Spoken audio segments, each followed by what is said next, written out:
বিরুদ্ধে আমাদের প্রাণপ্রিয় নেতা আজকের মাননীয় প্রধানমন্ত্রী দেশনায়ক জনাব তারেক রহমানের বিরুদ্ধে যারা কুৎসিত, অশালীন, অশ্রাব্য এবং অরাজনৈতিক রাজনৈতিক শিষ্টাচার বহির্ভূত বক্তব্য দিচ্ছেন, প্লিজ শুধু তাদেরকে এই কথাটি মনে করিয়ে দেওয়ার জন্য হতে পারে আমরা জনগণের ভোটে নির্বাচিত হয়ে সরকার গঠন করেছে, কিন্তু আমরা রাজনীতি ভুলে যাই নাই, আমরা রাজপথের সংগ্রাম ভুলে যাই নাই, আমরা আমাদের আত্মমর্যাদা নিয়ে বাংলাদেশের মাটিতে রাজনীতি করার গণতান্ত্রিক অধিকার আমাদের যেরকম রয়েছে অন্যেরও রয়েছে, সেই কথাটা ভুলে যাই নাই।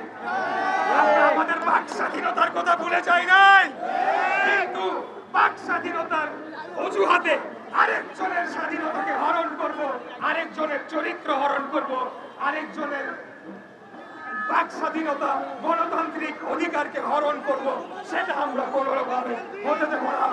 AKS অর্জন করলো গিনেস ওয়ার্ল্ড রেকর্ডস।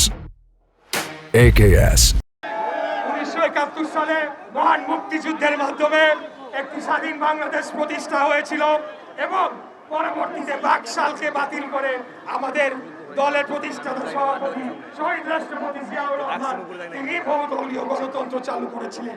আমরা গণতান্ত্রিক যে কোনো কর্মসূচিকে সাধুবাদ জানাই।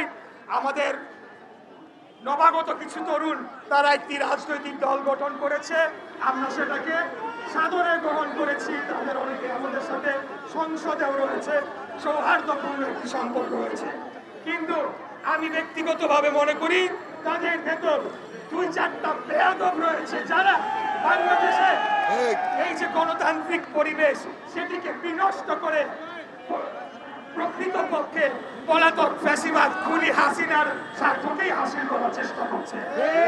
কারণ আমাদের মধ্যে যদি সৌহার্দ্য, সম্প্রীতি এবং গণতান্ত্রিক যে সুসম্পর্ক থাকার কথা সেটি যদি বিনষ্ট হয়, সবচাইতে বেশি লাভবান হবে পলাতক খুনি স্বৈরাচার গণহত্যাকারী হাসিনা।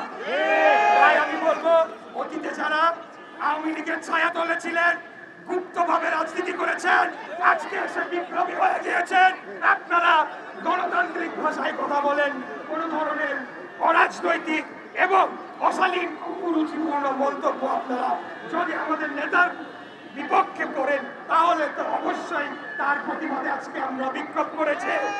যদি এটা চলমান থাকে আমরা আরো কঠোর কর্মসূচি দিব, প্রয়োজনে আমরা কঠোর থেকে কঠোরতম কর্মসূচি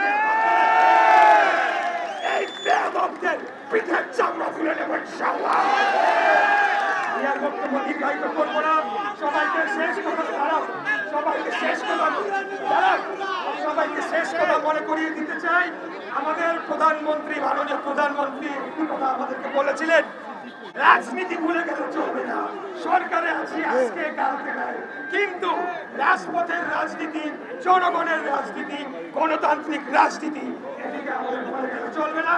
তাই সবাইকে আহ্বান জানাবো আমরা যাতে আমাদের সকল কর্মসূচিকে সফলভাবে রাজপথে বাস্তবায়নের মাধ্যমে আমাদের যে জনগণের ভিত্তি রয়েছে, জনভিত্তি রয়েছে, সেটিকে আমরা পুঁজি করে আগামী দিনে নতুন বাংলাদেশ করে যাবো ইনশাআল্লাহ।